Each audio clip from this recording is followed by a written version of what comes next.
Hello, it's Paul Green from the business community with another one of our regular Spotlight on interviews.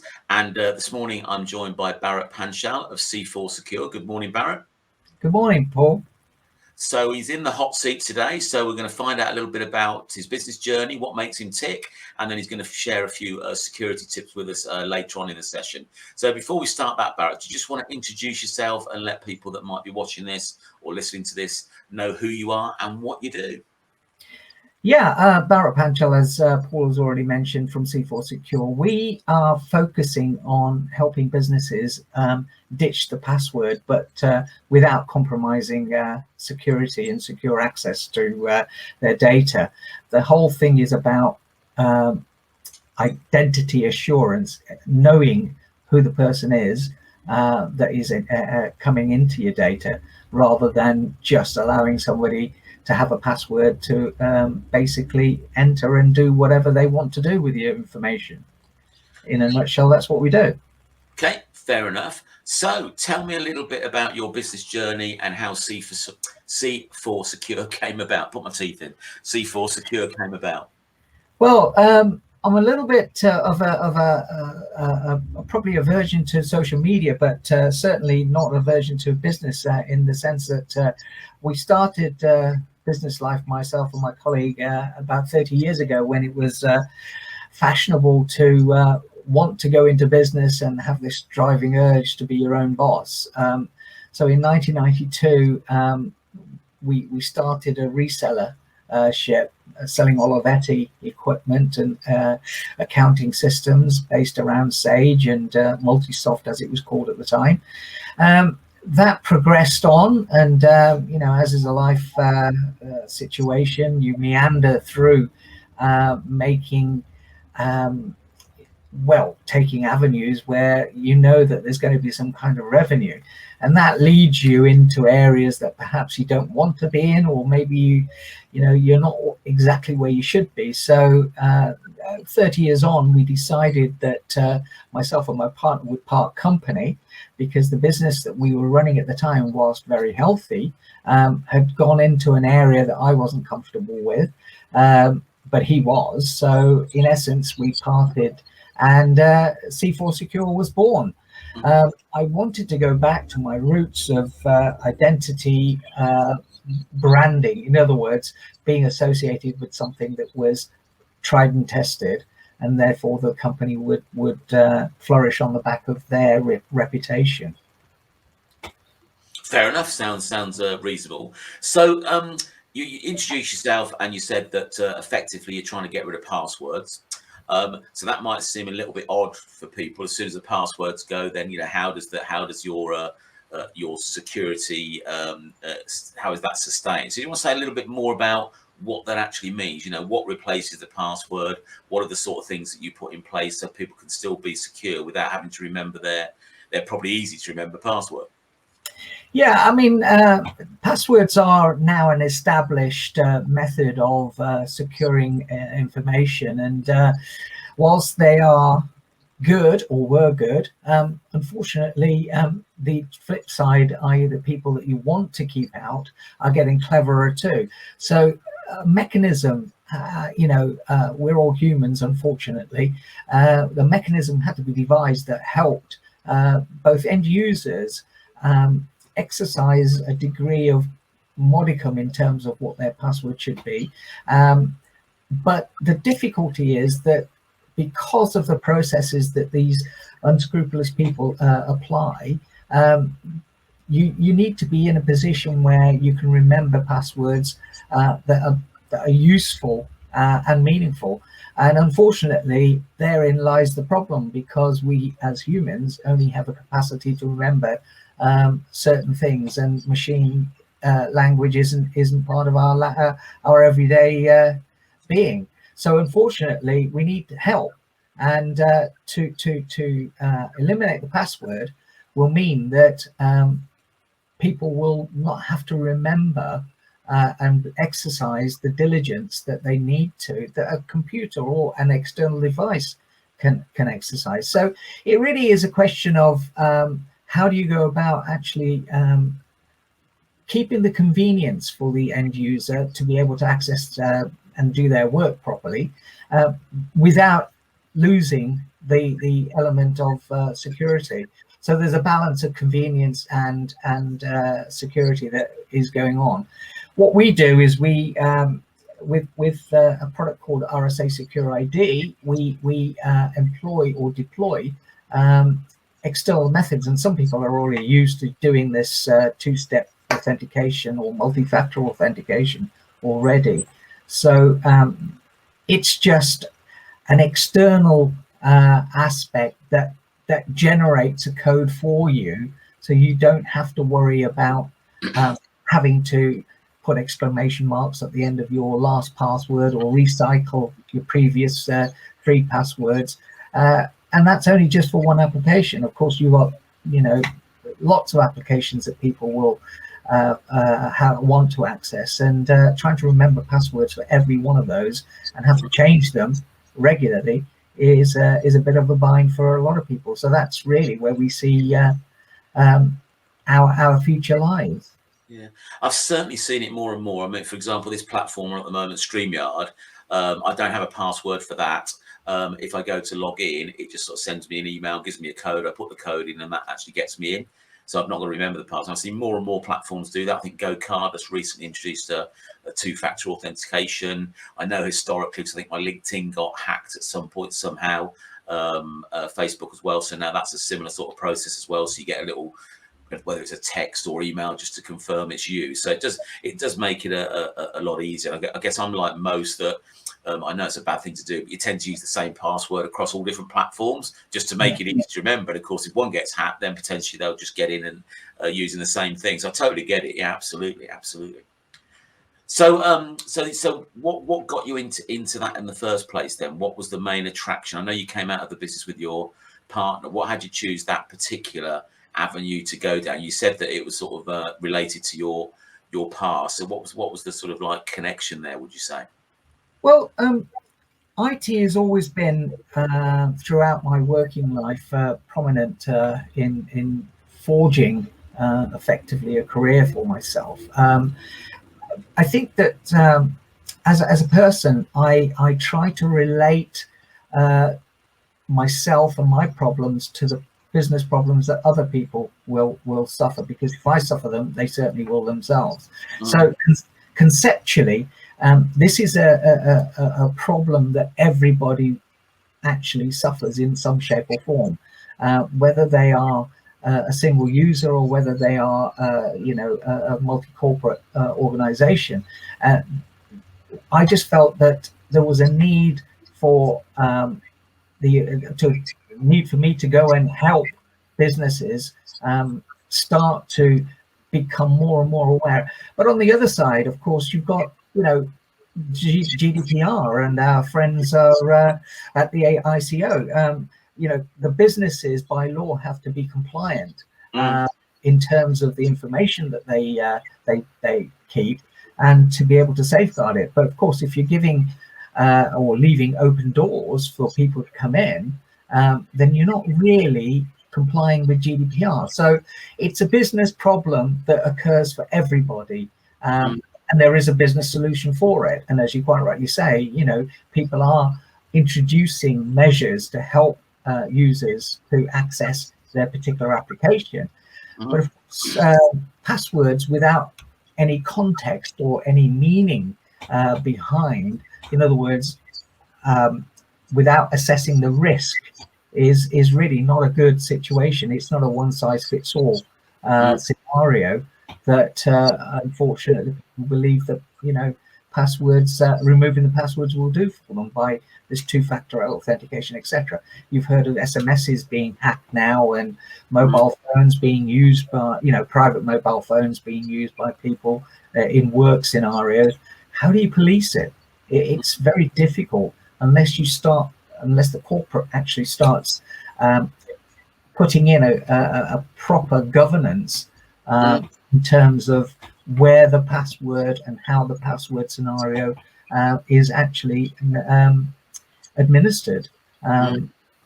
People are working disparately now, a lot more. So it is a problem. And there's some quite scary stats out there, aren't there, in terms of cyber attacks and compromises and ransomware and stuff like that. So I think it's people should definitely start taking, you know, the security aspect more seriously than maybe some are right now. So I ask people on these sessions, you know, what's your why? What drives you? What gets you out of bed in the morning? What's the sort of like motivation for you? What would you say is your why, Bharat? Well, my why is really the need to help businesses recognize their problems. And the biggest kick I get is when the client actually says yes, and says, yeah, I understand, I have synergy with your thoughts, so yes, I will take your advice and implement your suggestions. That's really where it comes from. I think that ultimately, your business is your personality, and my personality is very much down to understanding what the problem is and then offering a solution. And if I offer a solution that actually is then implemented, I get a massive buzz out of that. Yeah, I can imagine, particularly if you're going into larger companies that you're working with, then you know, trying to sort of like see what the issues might be there and then putting a solution in. Yeah, for finding the that magic piece to sort of complete the puzzle must be a good fit. I get that. So there's a number of people out there that presumably offer similar services or the same service to you. What would you say distinguishes you from your competitors? Well, first and foremost, the product that I'm sort of associating myself with, which is the RSA Secure ID. For those that know, it's a pedigreed product that's been around for over 40 years. It's MOD level defense that is built into the architecture of the product. So the actual association with a product like that helps in the first instance, because you don't have to justify what you're selling in the first hurdle. What really differs me from other people is the fact that I try to get intimate with their business processes and their business problems that they have, and by taking the time to actually understand and then talk to solutions to them, is sometimes a little bit beyond some people's well, they don't want to do it because, you know, we're all looking for the quick buck. We're always looking to grow as quick as you possibly can. Sometimes the bigger organizations don't want to get out of bed for the kind of solutions that we're talking about. But that's very short-sighted as far as I'm concerned. And I think it's very much down to my personality and the way I approach the issue, or that any business actually uncovers.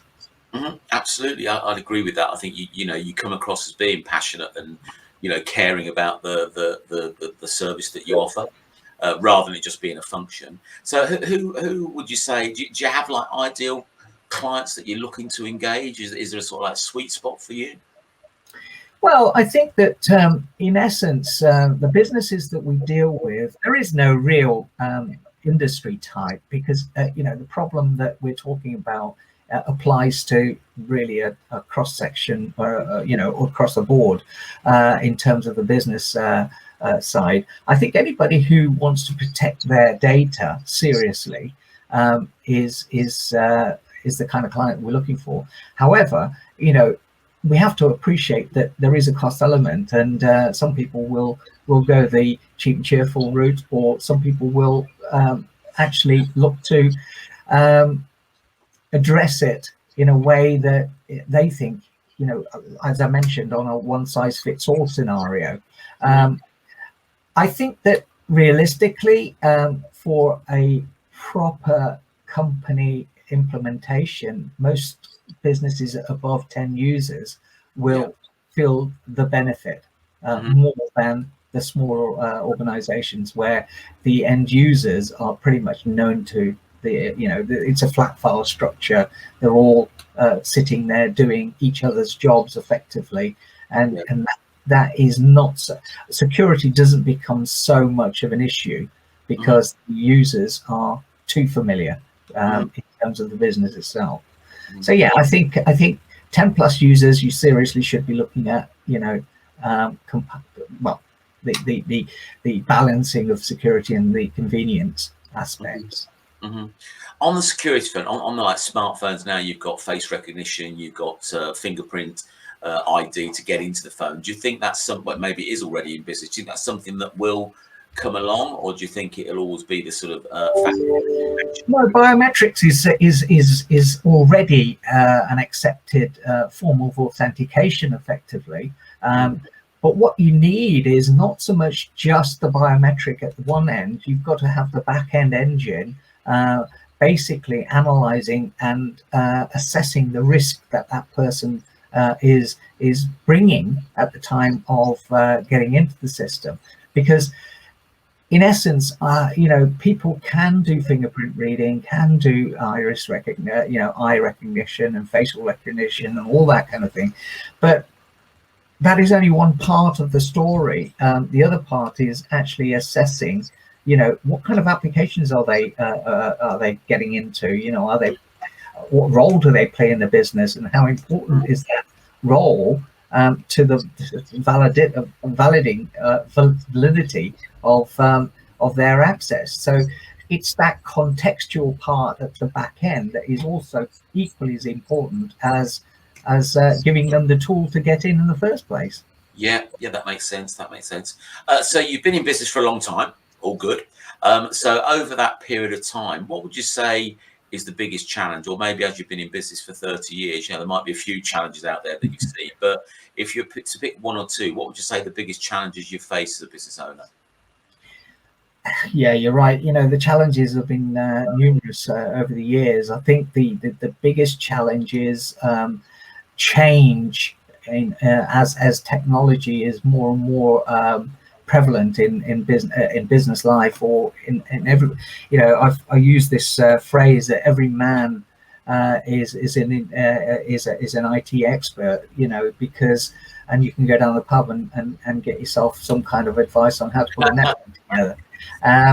It is very much down to the challenges. I think is for us to sit down with people who are sensible about their business, and they are not looking for the quick fix situation, because I think that is the biggest issue in this economic climate that we're in. We're all looking for stability, we're looking for the norm, we're looking for everything to be really, really fast and off the shelf, and it isn't like that.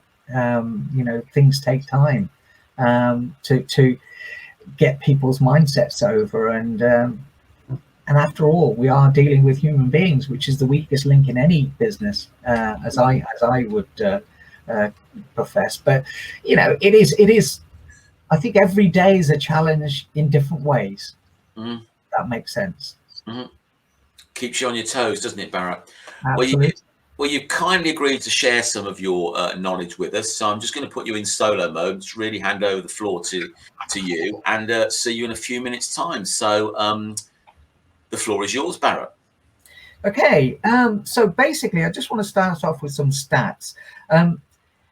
81% of breaches result from weak or stolen passwords. An average corporate user has 21 passwords, and the total cost of ownership for in terms of IT managers, 50% of the call volume is for password resets. So why go passwordless? Well, passwords continue to rule our lives. We all know the rules and our inspirations for typical passwords. 8 to 16 digits, yes, in some cases that long. Alphanumeric, special characters, our pet name, our favorite color, our mother's maiden name. Oh, and by the way, you have to change them every 30 to 90 days. And that's just for setting one password. Think about how many times you've just added a character here and there to change it from one service to the next, because how in this world will you remember all of those minute differences for each account? And on top of that, the personal accounts we need to manage, we're also charged with setting and maintaining passwords for professional resources as well. It's a mess. From a user convenience angle, Managing all these different instances of passwords creates lots and lots of friction. For large businesses, it's estimated that nearly 50% of IT help desk costs are allocated to password resets. And that can amount to more than £1 million, dollars, whichever currency you're dealing in staffing, just to help your team reset their passwords. It would be one thing if passwords were costly, but got the job done and kept out the bad guys. But they don't. Passwords are expensive and continue to be the #1 attack vector and cause for breaches. Stolen and compromised passwords continue to be the top way that malicious users get into accounts, including in major hacks like the SolarWinds breach. For organizations, using passwords tends to create weaker security, more friction, and a higher total cost of ownership. It's a lose-lose-lose situation. Those baseline password woes were exacerbated by the crazy 2020 and the major shift to remote workforce. In some cases, organizations had to rush out remote work resources virtually overnight, accelerating their digital transformation initiatives. Today, enterprises are looking for ways to enable their workforce for permanent remote work by providing a secure means to log into their workstations. And they need to find a way that's not only frictionless, but also boosts productivity. They need to go passwordless. There are various solutions that offer passwordless ways to get into your Windows machines and web and SaaS-based applications. These are by using what we call FIDO tokens or security keys. FIDO stands for Fast Identity Online.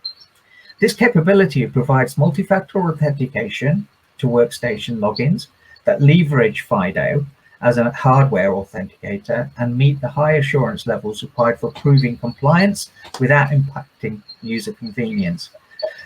FIDO security keys also provide stronger defenses against phishing and man-in-the-middle attacks. Windows login with FIDO security key is a strong form of multi-factor authentication and adds multiple layers of security, including a security key for unlocking the device itself. These logins also require that the users tap into the key to make sure a human is using it and not malware acting on their behalf or on behalf of the attacker. So it's by adding more layers that these solutions make it harder for the bad guys to get where they shouldn't be getting to. Whatever approach any organization takes, we need to look for trusted vendors with proven password technologies. Passwords rule our lives, but we can and should change that. We can show you how, so get in touch. Thank you. Thank you very much, Bharat. You had someone tuning in, Eloise, who I think you had a one-to-one with recently. So she's been listening in, and she put another comment there as well. So there you go. So thank you very much for that. So the final thing that I ask people is if you were to give one top tip from your experience to another small business owner out there, what would that top tip be? What would your guidance be? Well, there's two things that I would say. One is recognize the importance of your information, your data. You don't want to give it away for free to anybody. So you've worked hard for it, so secure it. And the other side of the coin is, of course, don't break the law. GDPR is growing teeth, and somewhere along the line, it'll be coming to you.